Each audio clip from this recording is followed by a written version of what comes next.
नमस्कार। तो आज हम हैं आचार्य प्रशांत जी द्वारा लिखित समय पुस्तक के साथ। तो इसमें अध्याय 10 है, मुहूर्त इत्यादि का कुछ महत्व होता है क्या?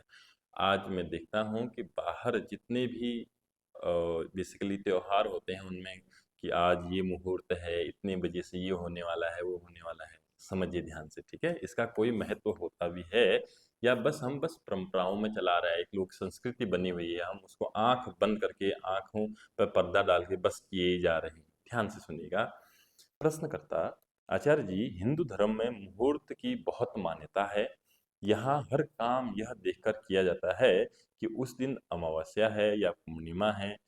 लोग ऐसा मानते हैं, जब उनसे कहा जाए कि शरणागत भाव से किया गया काम कभी भी किया जाए तो वो ठीक ही होगा, तो तर्क दिया जाता है कि कुछ दिन ऐसे हैं जब अवतारों का जन्म हुआ था तो इसलिए वो शुभ हैं, या ज्योतिषी विद्या वेदों से आती है इसलिए उसको मानना चाहिए। तर्क देते हैं लोग, है ना? हम रोजमर्रा के जीवन में इन सब बातों को कैसे सामना करें? या ज्योतिषी विद्या वेदों से आती है इसलिए उसको मानना चाहिए। हम रोजमर्रा के जीवन में इन सब बातों का सामना कैसे करें, ये प्रश्न है। आचार्य जी कहते हैं, पता ही न हो कि कब अमावस्या है, कब पूर्णिमा है। पता ही न रहे कब अमावस्या है, कब पूर्णिमा है। इसका ख्याल करोगे तब न ये बातें बजने लगेंगी ना। ख्याल क्या करना है, कब अमावस्या है, कब पूर्णिमा है। साधक को न दिन का पता होता है, न रात का, न साँझ न सवेरे का पता होता है, न इस मास का पता होता है, न उस माह का पता होता है। जो वियोग में है वो अमावस्या और पूर्णिमा देखकर आंसू थोड़ी ही बहाएगा, है ना? जो रो रहा है, वियोग में है, किसी के तड़पने के वियोग में है, किसी के ना मिलने के वियोग में है, तो ये आंसू अमावस्या पूर्णिमा देखकर बहाएगा क्या? जिसके दिल में खंजर उतरा हुआ है, वो किन्हीं खास दिनों पर थोड़ी ही रोएगा, बताइए? वो तो लगातार रोएगा ना। उसी लगातार रोने का नाम क्या है? साधना है। उसका किन्हीं खास दिनों से क्या लेना देना? कोई बीमारी हो अमावस्या को तो अस्पताल लेकर नहीं जाओगे क्या? सोचिए, कोई बीमारी है और अमावस्या है, हॉस्पिटल लेके नहीं जाओगे क्या उसको? जब अमावस्या के दिन बीमार की चिकित्सा नहीं रुकती, तो फिर अमावस्या के दिन जीवन का कोई और महत्वपूर्ण काम क्यों रुके? सीधी सी बात है ना।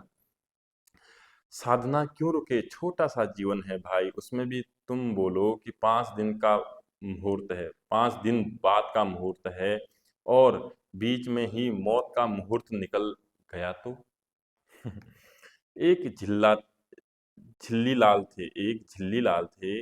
उन बेचारों की शादी टूट गई इसी चक्कर में। लड़की बोल रही थी तत्काल कर लेते हैं। बोले नहीं, पंडित मुहूर्त निकालेगा। पंडित ने मुहूर्त निकाला 3 महीने के बाद। जब तक 3 महीने बीते उससे पहले लड़की का पता चल गया कि यह झिल्ली लाल है। ल्यो, अब कर लो शादी। दो तरह की बातें हैं पुराने ग्रंथों में। एक वो जिसको सीधे-सीधे मुक्ति से लेना देना है, दूसरा वो जो विविध विविध विषयों से ताल्लुक रखती है। आप उन सब बातों से सरोकार रखिए जिनका संबंध सीधे-सीधे मुक्ति से है और बाकी सब बातों की कोई प्रासंगिकता नहीं, कोई महत्व नहीं। ज्योतिषी बताते हैं विदेश यात्रा का मुहूर्त है। आदमी कल को चाँद पर रहने लग जाए, जहाँ न देश है न विदेश। फिर, है ना? वो बताते हैं कि विवाह लिखा है कि नहीं लिखा है। कल को मानव सभ्यता ही ऐसे हो जाए कि विवाह नाम की संस्था ही खत्म हो जाए तो फिर, है ना? अब क्या बताओगे? शास्त्र सिर्फ उनको मानिए जो अहम को मुक्ति देने की बात करते हो। शास्त्र केवल उनको मानना है जो अहम को मेरे झूठे भाव से, मेरे दुखों से मुझे मुक्त कर सके, है ना? बाकी इधर-उधर की बेकार की बातें जो अभी ग्रंथ में कही जा रही हैं, उन्हें भी शास्त्र मत मान लीजिए। सिर्फ इसलिए कि कोई चीज़ संस्कृत में लिखी गई है, पूजनीय नहीं हो सकती ना। वेदों का शिखर है वेदांत। वेदांत से संबंध रखिए। जो ऊंचे से ऊंचा ज्ञान हो सकता है, वो वेदांत में उपलब्ध है और ज्ञान का शिखर है भक्ति। भक्ति की बात अगर करनी हो तो संत कवियों से मतलब रखिए। तो इन दो के अलावा और इधर उधर की कहीं कहीं भी जाएंगे तो भटकेंगे। इन दो के अलावा अगर आप इधर उधर कहीं भी जाएंगे तो भटकेंगे। कुछ तीसरा नहीं है, या तो वेदांत या विशुद्ध भक्ति प्रेम मार्ग, या तो ज्ञान नहीं तो भक्ति। ठीक है, और दोनों एक ही हैं। दोनों में ही गहराई से जाएंगे तो पाएंगे, ज्ञान भक्ति है, भक्ति ज्ञान है। तमाम स्मृतियां संहिताएं न जाने क्या क्या घूम रहे हैं। बहुत पुराना देश है, बहुत कुछ लिखा गया है। सब कुछ जो लिखा गया है उससे क्या सरोकार करना है। जीवन आपका इतना बड़ा है कि सब कुछ पढ़ पाओगे नहीं ना, छोटा सा जीवन है, सब कुछ अमल करें नहीं है।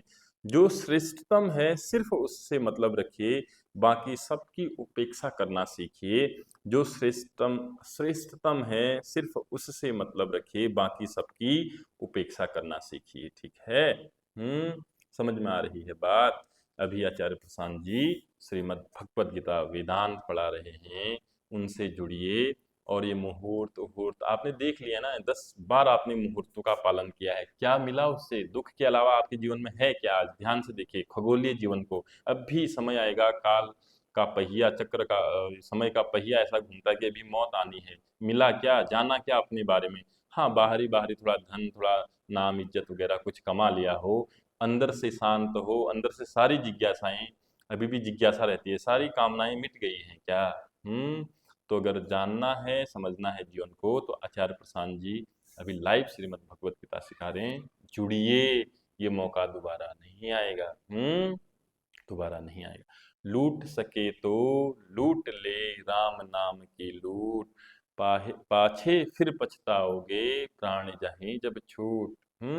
और जीवन बहुत छोटा है, बहुत छोटा। फिर मानव जीवन मिले ना मिले, फिर ये पल आए ना आए, अभी जी लो ना।